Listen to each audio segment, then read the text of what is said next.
तुम्हारे मंदिर में चले जाओ, मुंह देखा हुआ प्रसाद मिलता है। मस्जिद सारे कहते हैं कि हमें हिंदू राष्ट्र बनाना है, ठीक है। हिंदू राष्ट्र मतलब सारे मुसलमानों को या सिखों को, ईसाइयों को एक तरीके से हटा देना। आपको तो यही कहना होगा ना इस पे। मस्जिद तोड़ के मंदिर बना दिया, कल को मुसलमान का राज आएगा, मुसलमान मंदिर तोड़ के मुसलमान में सरिया डाल दिया जाएगा। बता दीजिए, मंदिर के बात बोले हो ना, इसी गुरुद्वारे में चले जाओ, सारे जाता है वहाँ पे खाना खा के जाता है, सब इंसान जाता है, सब खाना खा के जाता है। तुम्हारे मंदिर में चले जाओ, मुंह देखा हुआ प्रसाद मिलता है। ये सब दोगलापन है, मैं तेरा दोगलापन उतारता हूँ। मतलब ऐसे हिंदुओं की क्या मजबूरी है? मैं तुमसे ये पूछना चाहता हूँ, क्या तुम्हारी अम्मी किसी अब्दुल चाचा के साथ निकाह की थी क्या? क्योंकि तुम तो खुद को हिंदू बता रहे हो और तुम्हारा खून हिंदू का नहीं है। ये बात कान खोल कर सुन लो, तुम हिंदू हो, मुस्लिम हो, सिख हो या ईसाई हो या कुछ भी हो, तुम राहुल गांधी को गाली दो, तुम नरेंद्र मोदी जी को गाली दो, तुम किसी को भी गाली दो, लेकिन हमारे राम मंदिर और हमारे राम, हमारे भगवान के बारे में कुछ भी बोलोगे तो तुमको वापस 72 हुरों के पास भेज दिया जाएगा। हो सकता है ऐसे शब्द बोलने के बाद YouTube मेरे इस वीडियो को बैन कर दे, लेकिन सच में अंदर से ये बात सुन करके मेरा एकदम खून खौल गया। ऐसे हिंदुओं को समझाना बहुत जरूरी है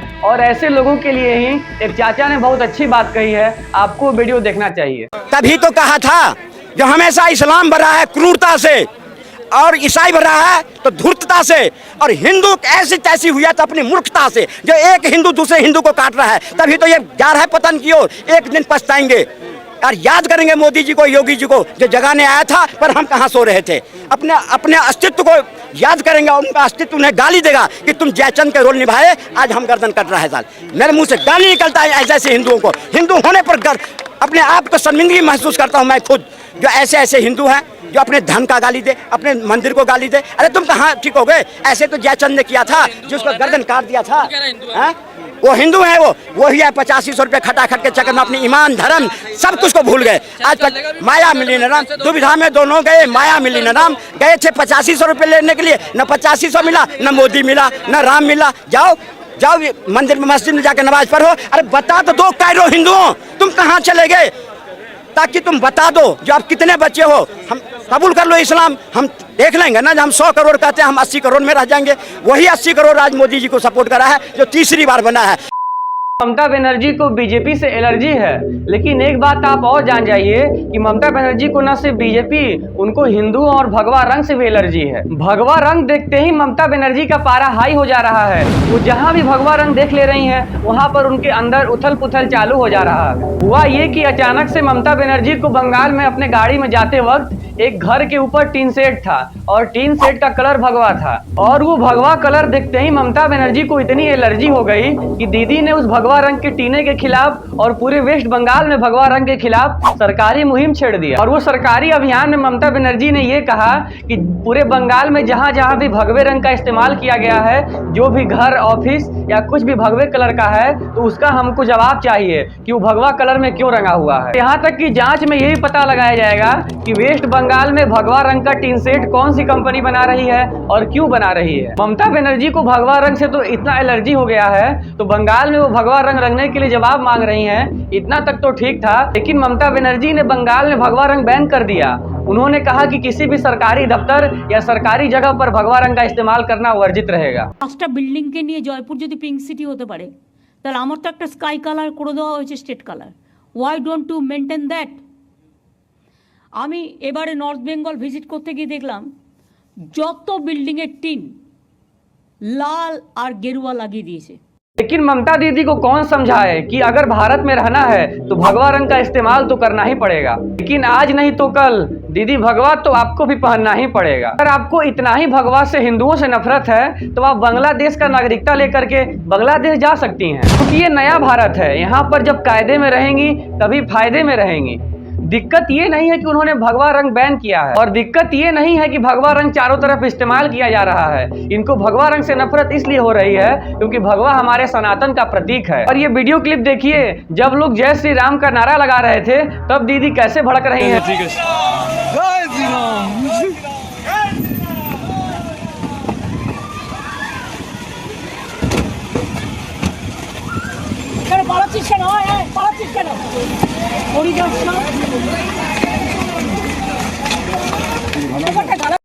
अल्लाह अकबर के नारे चिल्लाना, क्या ये कुरान में कहीं लिखा? इजराइल फिलिस्तीन को लेकर के क्या सोचती है, जिस प्रकार से पूरे दुनिया में इस वक्त वो वही मुद्दा चल रहा है, हर कोई इसके बारे में जानना चाह रहा है।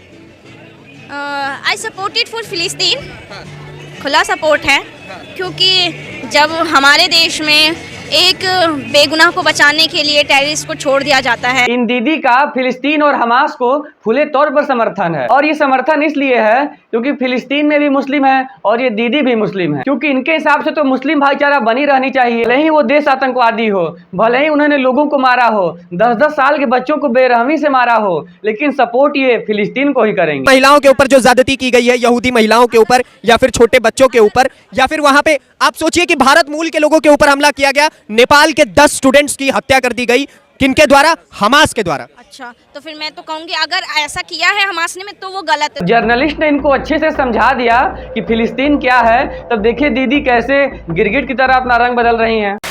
मेरा ये कहना नहीं था कि मैं रामराज को नहीं मान रहा या नहीं मान रहा, ये सब मैं नहीं जानता, मेरे को ये करना भी नहीं है। सुनना भाई, मैं खुद जैसे मैं बोलता हूँ, मैं खुद हनुमान चालीसा पढ़ता हूँ शनिवार को रोज 2 या 3 बार। मैं ये नहीं बोल रहा हूँ कि राम मंदिर नहीं बनना चाहिए, मैं बस इतना बोल रहा हूँ कि जब से बीजेपी आई है हिंदू मुस्लिम बहुत ज्यादा होने लगे हैं। किस बात का हिंदू मुस्लिम? मोदी जी 10 करोड़ महिलाओं को गैस कनेक्शन फ्री में दिए हैं, क्या वो हिंदू मुस्लिम देख करके दिए हैं? हर घर में शौचालय बनवाने के लिए क्या 15,000 रुपए वो हिंदू और मुस्लिम देख करके दिए हैं? भारत सरकार की जितनी योजनाएं हैं, क्या वो हिंदू मुस्लिम को देख करके दिया जा रहा है कि ये सिर्फ हिंदुओं के लिए है और ये सिर्फ मुस्लिमों के लिए है? किस बात का भाईचारा? हमारे 5,000 से अधिक मंदिरों को तोड़ करके मस्जिद बना दिया गया है। हम इतने सीधे हैं कि हम हमेशा सिर्फ 3 की मांग करते आए हैं, लेकिन उन लोगों में से एक भी कोई नहीं बोला कि आप इसको ले लीजिए, इस पर आपका हक है। और ऐसे मैं हजारों वीडियो दिखा दूंगा जिसमें ये लोग बोल रहे हैं कि हमारी सरकार आने दो, हम मंदिर तोड़ करके फिर से मस्जिद बनाएंगे। और एक भी ये मुस्लिम नहीं बोला है कि बाबर और औरंगजेब जैसे क्रूर शासक ने आप लोगों के साथ गलत किया है। हम लोग आपस में भाई हैं, जो इसका इतिहास सत्य है हम आपको दे रहे हैं, ऐसा एक भी नहीं बोले हैं। तो किस बात का भाईचारा? ऐसे लोगों से आप भाईचारे की बात करते हैं? अरे अगर भाईचारा ही सीखना है तो मोदी जी से सीखिए, जो कि हमेशा बोलते हैं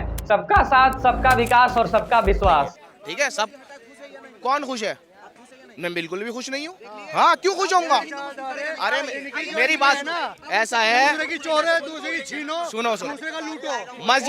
मस्जिद तोड़ के मंदिर बना दिया, कल को मुसलमान का राज आएगा, मुसलमान मंदिर तोड़ के मुसलमान। सुप्रीम कोर्ट का फैसला सही था या गलत था? बहुत सारे गलत है सुप्रीम कोर्ट के फैसले। सुप्रीम कोर्ट ही गलत है, बिल्कुल गलत है, बहुत सारे गलत है फैसले।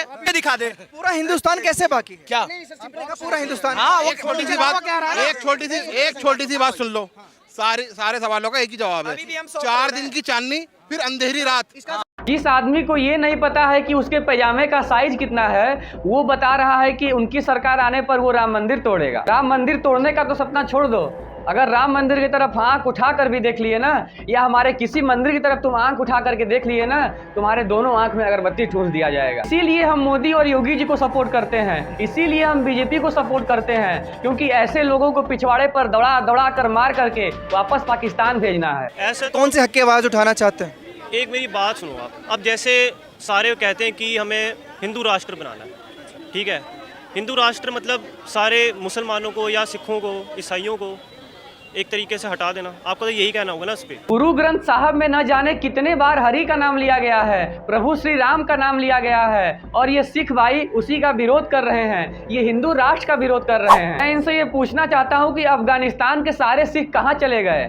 पाकिस्तान में बेरहमी से हिंदुओं को मारा गया, सिखों को मारा गया, सारे सिख कहाँ चले गए? अरे आकर के भारत में ही रह रहे हैं ना, क्योंकि भारत में हिंदू हैं, भारत में सनातनी रहते हैं। हिंदू राष्ट्र का ये सिख भाई विरोध कर रहे हैं। मैं इनसे पूछना चाहता हूं कि क्या इनको भारत छोड़ करके अफगानिस्तान, पाकिस्तान, बांग्लादेश या किसी भी देश में भेजा जाए और वहां की नागरिकता दी जाए, तो क्या ये वहां जा करके रहना पसंद करेंगे? ये कभी नहीं जाएंगे, सपने में भी नहीं जाएंगे, क्योंकि ये जानते हैं, इनका दिल जानता है कि भारत सबसे सुरक्षित देश है। तो हिंदुओं के बीच में खड़े होकर के हिंदू राष्ट्र का विरोध कर रहे हैं और इतनी आसानी से बोल ले रहे हैं। अगर यहीं पाकिस्तान या सऊदी अरेबिया जैसे देश में खड़ा होकर के इस्लाम का विरोध करते तो इनका सर अभी तन से जुदा हो गया होता। अरे सिख भाई, मैं आपसे कहना चाहता हूँ, हम और आप एक ही हैं, सिख और हिंदू अलग नहीं हैं, हम लोग एक ही हैं। गुरु नानक की जो शब्द हैं, जो साखियाँ हैं, जो उनके दोहे हैं, आप पढ़ें तो सारी जो साखियाँ हैं उसमें राम समाये हुए। ज्ञानतावश, अहंकारवश या राजनीतिक कारणों से इस बात को कह रहे हैं, और दुखद है ये कि हमको और आपको ये सुनना पड़ रहा है। विपक्ष ये मोदी जी से पूछ रहा था कि आप अयोध्या कैसे हार गए, जो राम को लाए हैं हम उनको लाएंगे, ये नारा क्यों खराब हो गया, ये नारा कहाँ चला गया। धर्म के नाम पर पूरे भारत में वोट मांग रहे थे तो आपको पहले जैसी सीट क्यों नहीं मिली, पहले से सीट कम क्यों हो गई, ये विपक्षियों ने सवाल पूछा है। तो इसका बड़ा ही प्यारा जवाब सुधांशु जी ने संसद में दिया। जैसे कई तो ऐसी सीटें थी, रामेश्वरम कभी नहीं जीते थे, परंतु महोदय मैं कह रहा हूं ये समझ नहीं पाए प्रभु की लीला क्या है। जो लोग ये कहते थे कि राम हुए नहीं, इसका सबूत दो, वो उत्तर से दक्षिण तक राम से जुड़े स्थानों का सबूत दे रहे हैं कि अयोध्या भी राम से जुड़ी थी, बस्ती भी जुड़ी थी, प्रयागराज भी था, रामटेक भी था, रामेश्वरम भी था। अरे आपको लगता है कि भगवान हमको हरवाने के लिए आए थे? नहीं, आपको अपना अस्तित्व मनवाने के लिए आए थे। तो मित्रों, कैसा लगा आपको हमारा वीडियो? तो ऐसे ही और भी इंटरेस्टिंग वीडियो के लिए आप हमारे चैनल को सब्सक्राइब कर लीजिए। आपके लाइक, सब्सक्राइब और कमेंट से ही हमको मोटिवेशन मिलता है कि ऐसे लोगों को और अच्छे से जवाब दिया जा सके। हम मिलते हैं आपसे अगले वीडियो में, तब तक के लिए अपना ख्याल रखिएगा। जय श्री राम।